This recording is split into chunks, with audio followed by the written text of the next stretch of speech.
Great. Thanks, Sam. Hi there, everybody.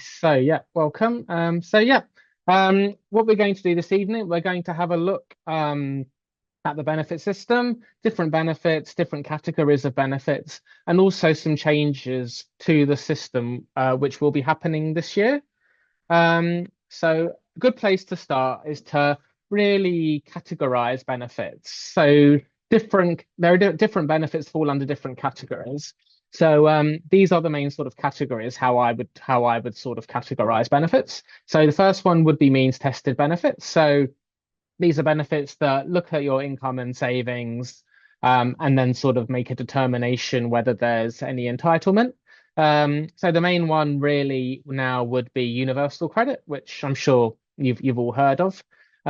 Non-means tested benefits would be typically things like disability and carer benefits, so things like personal independence payment, disability living allowance, and carers allowance. Contributory based benefits are benefits which are based on national insurance records that sort of build up in work or you're credited with through other benefits. So examples of that are new style employment and support allowance, and of course the state retirement pension. And then lastly, local support. So these are sort of schemes which are run by local authorities. So things like local council tax support and any emergency sort of funds or grants that local authorities may be able to offer to some of their most vulnerable residents going through crisis.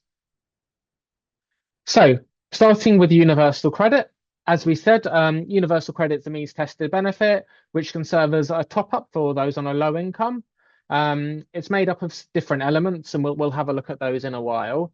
But essentially, it can provide help with rent, support if there are children in the household, and support for those that have a disabled child, or are unable to work to a health condition, and also provide support if somebody's providing care to somebody. There's a misconception at times that universal credit's an out of work benefit. It's not at all. It can be claimed by those in work or out of work. It would all depend on what the sort of household income is, as well as household composition. Going back to what we just discussed, whilst universal credit falls under a means tested benefit, universal credit can be claimed alongside any benefits from any of the other categories. And universal credit has now replaced the six what are called legacy benefits. So these are old style benefits that some of you may be familiar with. So things like income related employment and support allowance, income based job seekers allowance, income support, housing benefit, and tax credits. So basic qualifying conditions for universal credit typically need to be of working age. Typically it's 18 to sort of 66, 67. In some instances, you can make a claim at 16. But they are sort of few and far between. I don't really want to look into that in any great depth now. You need to have a right to reside in the United Kingdom if you are a European national, so typically settled status or pre-settled status, as well as sort of having a link to the United Kingdom. If you don't have a right to reside because you're not an EEA national, you need to have indefinite leave to remain. So that doesn't sort of impact your ability to access the benefit system. And if you do have savings, the cutoff is £16,000. Anything above that, your universal credit claim is automatically cut off, as well as a low income. So as we mentioned, different components of universal credit. And this is really the first stage of working out any entitlement to universal credit. So there's a standard allowance, which is the standard amount which is paid to somebody, whether they're sort of single or living with a partner. There are child elements, currently capped to 2 children. Some of you may be aware that that cap is going to be lifted in April. So any sort of subsequent children will be added to universal credit claims going forward from some time from April onwards. There's a housing element for help with rent. There's the limited capability for work elements for those that have a health condition that sort of affect one's ability to work. There's the disabled child element for any dependent children that are getting a disability-based benefit. There's a carer element for anybody providing care, and there's also help with any childcare costs that somebody may be accruing whilst they're in work. So, universal credit is paid monthly, and it's digital by default. So here is an example of a monthly statement that somebody would receive. So as we can see here, this particular instance, this person is single, so they get the standard amount. They get some support with their housing, but they don't get the full amount because they're affected by the bedroom tax. They've also been classed as having a limited capability for work-related activity. So there's an acknowledgement that their health sort of affects their ability to work. They have no other income or any other savings. So the 1364 is the maximum that they would be entitled to, and that is how much, in fact, they are receiving because they have no other means available to them. So universal credit, as we just mentioned, is digital by default. So claims are made by accessing the website there. Obviously, not everybody is able to make claims online, but there is help available with citizens' advice to help with make those claims online.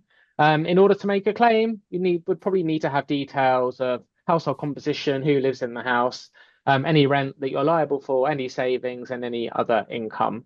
And there is a demo claim available here at this address if anybody wanted to try out a claim online with sort of no harm done. So the managed migration process, this is, as we mentioned before, universal credit is replacing the sort of 6 legacy benefits, and the managed migration process is nearing its end now. People on those benefits are being moved over onto universal credit. And when that happens, anybody that is selected to migrate over will receive a letter from the DWP letting them know that they need to make a claim, otherwise their existing claims will be closed down. And if that's the case, that will sort of essentially leave people with no income. You're given a 3-month timeline to do that. If you make the claim within that time frame, your income will be protected at the point of transfer, so you won't be worse off. And if there is any sort of disputes between what you're claiming on old style benefits and universal credit will make up the difference, providing you make that claim for universal credit within that 3-month timeline. So yeah, just to pick off then. So yeah, this is an example of a migration letter that somebody may receive from the DWP, letting them know that they need to make the claim for universal credit. It's not necessarily that helpful, but it is what it is. Yeah. So yeah, just to sort of put some meat on the bones, this is the sort of migration timetable where we're up to now. So as of December 2025, anybody that is still in receipt of one of those legacy benefits should now have received a migration notice. So that would give anybody up to March to make the claim to universal credit. So that's sort of where we're up to now. And on that basis, yeah, it's anticipated that by the end of March, everybody would be moved over. So the old style benefits won't exist anymore. So here are just some tips for migration. The 3-month window can be extended if somebody feels that they are unable to make the claim within that time frame. Could be ill health, could be a whole number of reasons, and any sort of reason is acceptable, really. So that within reason, that should be extended. You will not lose transitional protection if you you'll lose that transitional protection if you don't claim in time. So as we mentioned before, legacy benefits sometimes pay more than universal credit. But if you don't claim within that 3 months, you will lose that additional amount. So that's why it is important to get in touch if you feel that you're unable to make that claim within time, just to protect that. If you made a claim for a disability benefit before migration, like PIP or disability living allowance, which may have affected your old style benefit, so you would have got more there, but that claim has now been closed down, and a decision is made after that's been closed down, you can go back to that old claim, get a backdated amount from that claim, and then have that transitional amount added to your universal credit, if that makes sense. Try to explain that in the simplest way possible. Um, yeah, exactly.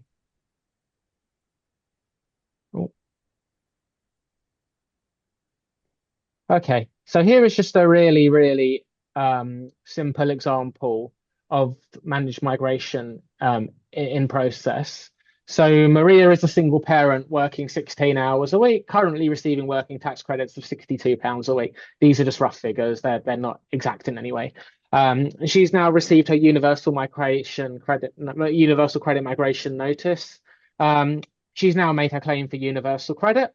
So her claim for working tax credits has now been closed down. She has now been awarded PIP, and as a result of that, she is or would have been entitled to an additional amount in her working tax credits, acknowledging that she is a disabled worker. Um, so that would mean that her tax credits would have increased to £137 a week. So that difference of £75 a week can be backdated as a lump sum payment from tax credits. And then that additional amount of transitional protection would then move over onto her universal credit, if that makes sense. Okay, so just some other points about migration of universal credit. As we said before, there's a capital cutoff of £16,000 for universal credit. So benefits such as tax credits are not means tested in respect of looking at savings. So anybody that is on tax credits and is migrated over onto universal credit, there's a 12-month protection in that the first £16,000 will be taken into account, but anything in addition to that would be ignored for a year. After a year, if there are still savings in excess of that, the claim would likely end, but you certainly have that protection for the first 12 months. Um, Generally speaking, universal credit is not entitled, full-time students, sorry, are not entitled to universal credit. However, if you are receiving one of the old style benefits on the basis of being a full-time student, that's a protection that will follow you over onto universal credit. So you'll be continued, your entitlement will continue to that. If somebody is receiving income support on the basis that they're unable to work, um, that would mean that they would need to undergo a work capability assessment on migration over. Because they wouldn't have had one under employment and support allowance. It's highly unlikely that this would still be the case, as anybody in this sort of situation should have been moved over from income support to ESA in around about 2013. So I would highly think that it was unlikely to happen, but it still may. Maybe people would have slipped through the net along the way. Um, so any increases to universal credit, whether that is any changes to rent or when the benefit rates are uprated every April, your transitional protection that follows you over is eroded by any changes that happen to your universal credit over time. So that protection over time will be whittled away until it gets down to zero over time. So at the point of migration, if you are working, you will lose your transitional protection if for 3 consecutive months your earnings are less than what is called the minimum income floor, which is typically £892 for a single person and £1,437. So that only applies if you're working. So just a quick stat. So this is quite an old stat now, but I think it highlights the point. So Child Poverty Action Group, who some of you may have heard of, reported that 27% of legacy benefits claimant that were subject to managed migration had not claimed universal credit, but still had their legacy benefits closed down with an average loss of £300 a month.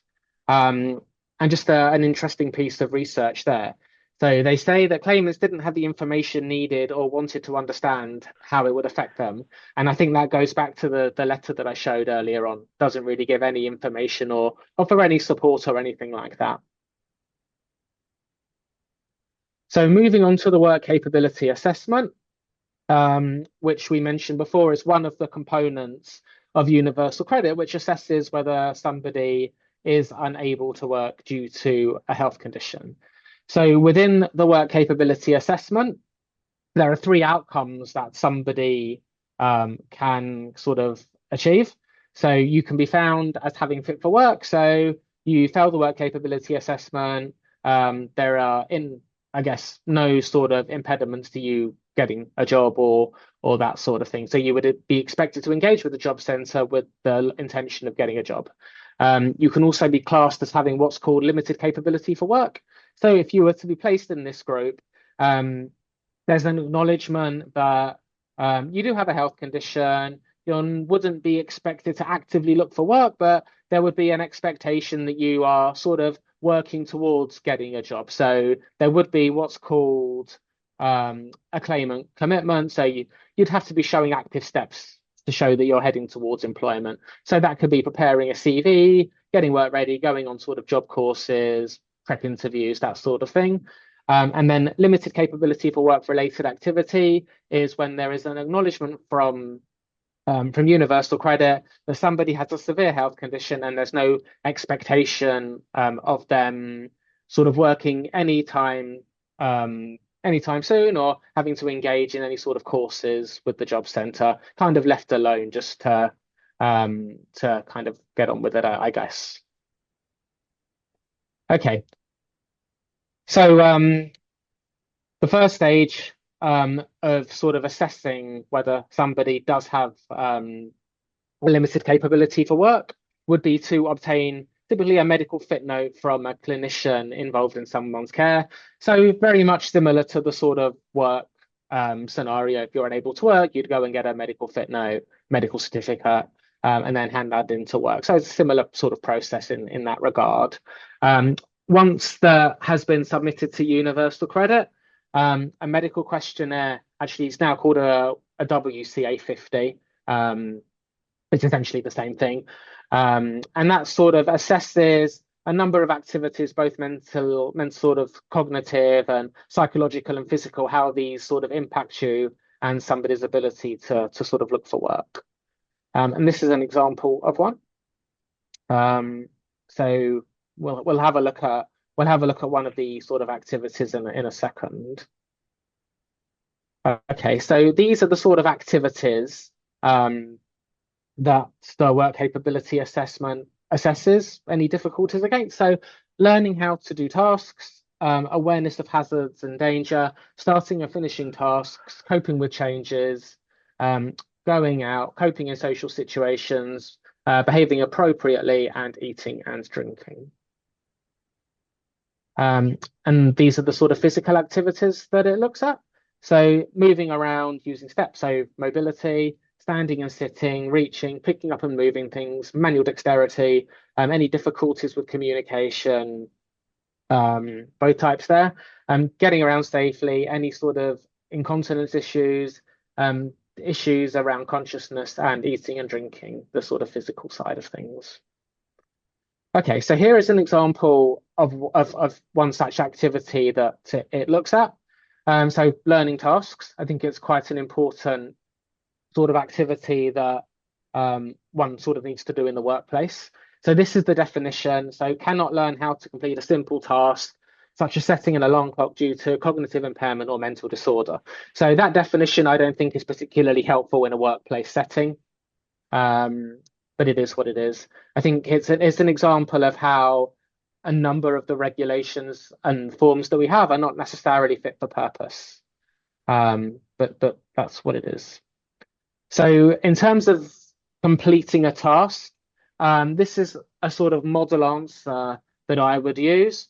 So just instead of sort of reading it out, there'd be if somebody has a health condition, just to keep it quite general, that affects difficulties with concentration, motivation, would have difficulty sort of learning new skills, difficulty balancing priorities, and sort of getting into trouble at work.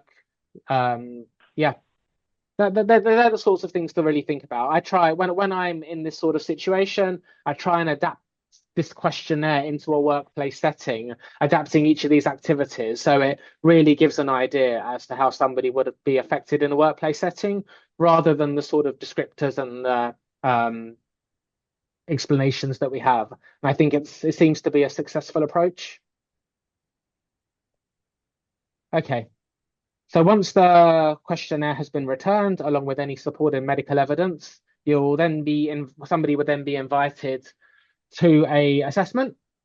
So the work capability assessment in many ways works in the same way as the PIP assessment, which some of you may be familiar with. So essentially, it's a points-based system. So in order to be classed as having a limited capability for work, you need to score 15 points. And in order to score or be classified as having a limited capability for work-related activity, you need to score 15 points from certain activities. So the example that I just showed there, if you were to score 15 points from that activity, you would be classed as having a limited capability for work-related activity. Okay, so as you've mentioned, the three outcomes, fit for work, you would be expected to look for work, no sort of restrictions on your health in sort of looking for that. Limited capability for work, you would need to be engaging with the job centre, making active steps towards looking for employment. And limited capability for work, you would kind of just be left alone to get on with it with no sort of engagement needed with the job centre. So there are some changes happening from April this year within the work capability assessment, and I think that it's important to highlight those now. Okay, so what is happening in April? So the work capability assessment is going to be changing in April. Anybody that has currently been classed as having a limited capability for work-related activity will not be affected by this change. Anybody that has already started the health journey before April the 6th may still be entitled to the work capability assessment amount of £423 a month. That's on the proviso that the health condition was reported to Universal Credit by the 5th of January this year. So the way that the work capability assessment runs, there needs to be a 3 sort of assessment period window before that can be assessed. So I've got a sort of example of that in a minute, just to show you how that works in practice. Anybody assessed after April 2026 would receive £217. So as we can see, that's pretty much half. So in effect, the financial support for the most vulnerable people that are unable to work is in effect being cut by half. So yeah, in order to be protected, you would have needed to have informed Universal Credit of the health condition that you have by the 5th of January. However, there will be a new sort of criteria added within Universal Credit, and that is what's called the severe conditions criteria. If you fall within that category, you can still qualify for the full amount, and you will never need reassessment again. Yeah, so there is talk at the moment in 2028 that the work capability assessment will be scrapped and determinations will be made by PIP. That's all we know at the moment. There's a lot of discussions going on about that at the moment. That's all we know. Anybody that has been placed in the work-related activity group and then asks for a review to try and get moved over into the work-related activity group. Anybody that's currently in the limited capability for work group that asks for a review of the decision to try and get moved up into the limited capability for work related activity component, provided they do that before the 6th of April, will also enjoy protection. So because they've already had that sort of determination made, they're in some ways protected, providing they meet the criteria. And if somebody is appealing a decision that's made today, because that condition would have been initially reported before January this year, if it's successful on appeal, they would still be entitled to the higher amount. So this is in effect what will be happening with the work-related activity component. So currently paying £97 a week. Um, as of April, that will drop to £50 a week. And as we said, it won't affect any new claimants, but that additional amount will not be going up in line with inflation until 2030, which most other benefits do. So there will be a static amount until at least 2030. So here is just a pictorial example, and hopefully this explains it a little bit better. So in the first example here, somebody makes a claim for universal credit and lets them be made aware of their health condition. So 3 months later on, 5th of April, they're classed as having limited capability for work. So because they reported that before the 6th of April and a decision was made, they're entitled to the higher rate. If somebody does the same thing 1 day later, because the change comes in on the 6th of April, they're only going to be entitled to half the amount. Hopefully that sort of explains it a little bit better. Okay. So we mentioned that the severe conditions criteria may still entitle you to the higher amount of the limited work capability related activity component. So there are 4 conditions that need to be met. So it needs to be a lifelong condition, and you need to satisfy a relevant sort of descriptor. So an example of that would be completing tasks that we mentioned before for the rest of their life. And that needs to apply at all times. So under current sort of regulations, it needs to apply for the majority of time. Under the new regulations, it needs to apply every time. There are no sort of further informations on any sort of dedicated health conditions really at the moment, apart from somebody that is terminally ill. But I think that over time that may change once the sort of new sort of system kicks in. The health condition needs to have been diagnosed by a health professional, and there's a link here to some further information. But this is all the information that we have at the moment. It's a little bit sketchy. So yeah, just sort of solidifying what I mentioned. The new regulation saying that a descriptor has to apply on all occasions that somebody does it, compared to the existing regs where they need to only needs to apply for the majority of the time. So that's quite a significant tightening of the regulations. Okay, so just to clarify something else around PIP, some of you may be aware there was some talk last year that there was going to be some tightening of the PIP regulations, specifically needing to score at least 4 points in one activity to get an award from November this year. So that's not happening now. There is an ongoing review into PIP going on throughout this year. But I guess the main point to sort of bring home at the moment is that it's the status quo. So PIP, as we know it, is sort of how it is for the time being. Okay, so moving on to non-means tested benefits. As we essentially said before, these are typically disability carer-based benefits. So we're looking here at personal independence payment, attendance allowance, and disability living allowance, and carers allowance. So looking at PIP, so PIP is a non-means tested benefit payable whether somebody is working or not working. It's a disability-based benefit acknowledging that someone has a disability or a health condition which impacts one's ability to sort of carry out their normal day-to-day functions and mobility.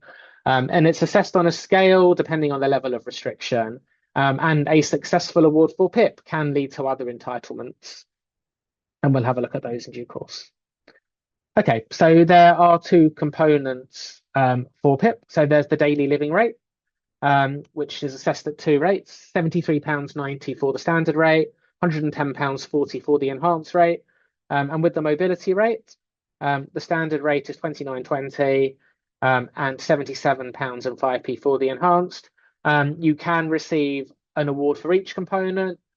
You can receive an award for one or the other, or it can be the case that there's obviously no entitlement at all. So how to sort of start the process for PIP? Anybody's interested in making a claim for PIP would be to make the initial claim on the new claims line, which is there. It's about a 10-minute phone call just to capture some basic information. sort of name, address, telephone number, medical professionals, national insurance number, that sort of thing. Off the back of that, a medical questionnaire will be issued to complete. The form then really gives an opportunity to sort of state how your difficulties affect your ability to sort of carry out a number of day-to-day functions and mobility functions. And you generally have 1 month to return the form, although that can be extended if there are going to be any difficulties in returning that in time. And it's also helpful to supply any evidence that you can from any clinicians involved in your care. Okay, so basic qualifying conditions for PIP need to be of working age, so typically 16 to 66 or 67, depending on your pension age. You would need to have pre-settled or settled status if you're an EEA national. If not, you would need to have indefinite leave to remain and make sure that your visa has no sort of impact on your ability to access public funds. Need to have been present in the UK for at least 104 out of the last 156 weeks. There are some exemptions to that rule, but just to keep things simple, we don't need to sort of, for these purposes, look into that for now. There's the 3-month rule and the 9-month rule. So that means that at the point of any application for PIP, the difficulties that you're experiencing need to have been in existence for 3 months going back the way, with an expectation or a reasonable expectation that those wouldn't continue for a further 9 months going forward. PIP can't be paid as an inpatient in hospital. So if you were to make a claim whilst an inpatient in hospital, there's nothing preventing you from doing it. But if there was an award made, it wouldn't click into payment until you were discharged. So yeah, PIP is assessed on a points-based basis. Need a minimum of 8 points to qualify for either of the standard rates, or 12 points to qualify for either of the enhanced rates. So in terms of the daily living rate, the daily living activities, these are the activities which it assesses. So any difficulties somebody has preparing food, any difficulties eating and drinking, any difficulties taking or remembering to take medication, any difficulties with toileting, getting dressed, getting washed, any communication difficulties, any difficulties around reading, difficulties managing money, and mixing with other people. And in terms of the mobility component, any difficulties around going out. So this really looks at any cognitive difficulties that there would be in following a route. If somebody has a high level of anxiety and is sort of unable to go out the house, that sort of thing. And then the mobility component, which looks at the sort of walking difficulties that somebody may have. Okay, so what is PIP assessing? So PIP is assessing whether somebody is limited in their ability to carry out any of those activities as a result of their health condition. So what we're looking at here is whether somebody is able to carry out the activity safely. So if, for example, somebody needed a sort of grip rail to get into the bath, without that, there would be a chance of them falling over, causing injury to themselves. That would be sort of potentially assessed as not being able to carry out that safely without having the use of that aid repeatedly. So if you're able to complete the activity within a normal space of time, so less than twice the sort of length of time it would take a more able-bodied person.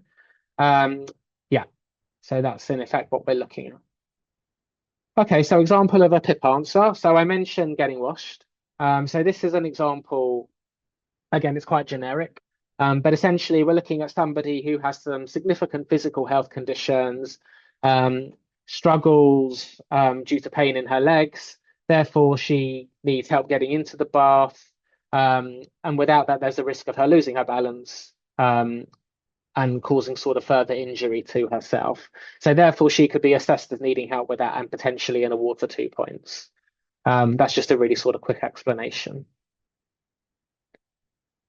Okay, so once the PIP form has been completed, the likelihood is that you would need to be assessed by an independent health care professional working on behalf of the DWP.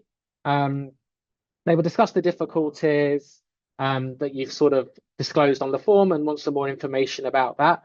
The back of that, a healthcare professional would then prepare a report which would go back to the DWP. And then a DWP decision maker would use the information on top of anything else that has been supplied to make a decision. Um, Decision notices are then posted out, and you do have normal appeal rights if you're not happy with any sort of element of the decision. PIP is awarded for set periods of time, typically 2 to 3 years. There are no longer any indefinite awards. Under DLA, there were, but that's not the case under PIP. Those with sort of more long-term health conditions can be awarded what's called an ongoing award, which is typically a 10-year award. But generally speaking, 2 to 3 years would be a sort of normal time frame to be awarded. So, and in a claim to PIP could bring the following sort of additional entitlements. Could be an entitlement to carers allowance. So if somebody's receiving the daily living part of PIP and somebody's providing care, could be a potential entitlement for somebody to come carers allowance. Certain increase. So as we mentioned before, universal credit does have an additional amount for somebody providing care for someone. So that could potentially top up somebody's universal credit award. If somebody is in receipt of the mobility part, could be an automatic entitlement to a blue badge, as well as a bus pass, and potential exemption from road tax, as well as a mobility vehicle.